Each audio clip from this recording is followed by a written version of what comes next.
I was shot in the foot, and the caliber was a .40 caliber, so it was a pretty large bullet. For Carolyn Lewis, well, I have my good days and my bad days.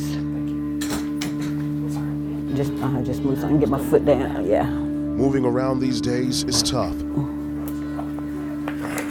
She's relying on a walker since surviving a shooter's ambush. To the kitchen. This individual shot at me 4 times, and I just stood still. Lewis is a retired educator in Dallas. She was targeted while waiting to meet members of her early morning walking group at Skyline High School's track back in June. Memories of the armed suspect are still fresh.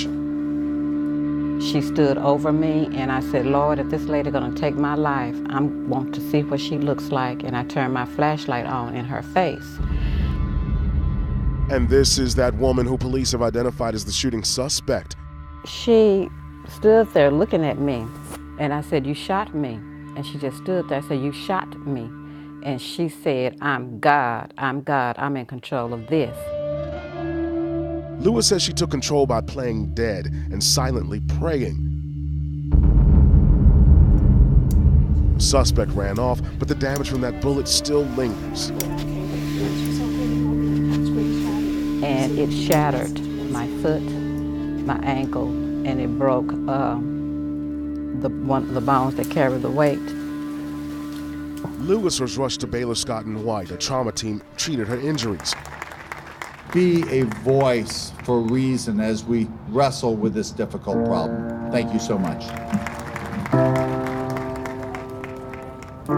Members of that same trauma team were recently featured on a Time magazine cover and mural about guns in America. The project involves people on all spectrums of the national gun debate. I spoke with the trauma team about the controversial topic during the mural's unveiling in Dallas. When you think about the impact, especially here in Dallas, what goes through your mind?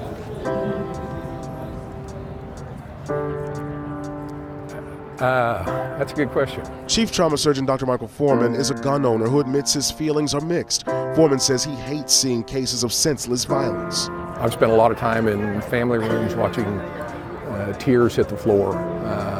And, you know, if I didn't ever have to do that again, I'd be okay with that.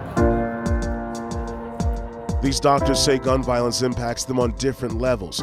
They often rely on one another for support, knowing each individual has their own way of coping.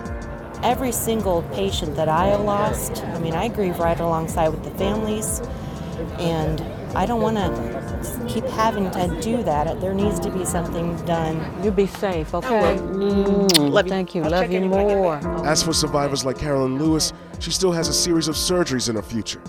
The only thing that just brought me closer to God. Some of her walking partners have yet to return to Skyline's track since witnessing the shooting. When I arrived and I got out of my car and I heard those 4 shots, it just kind of lasted in my mind. Lewis says right now, she's focusing on faith and the long road to recovery. She's even praying for the woman who shot her. I would like to see the lady get mental health and then the consequences for her behavior. Lewis believes there may be some hope in speaking out about what happened. Damon Fernandez, Channel 8 News.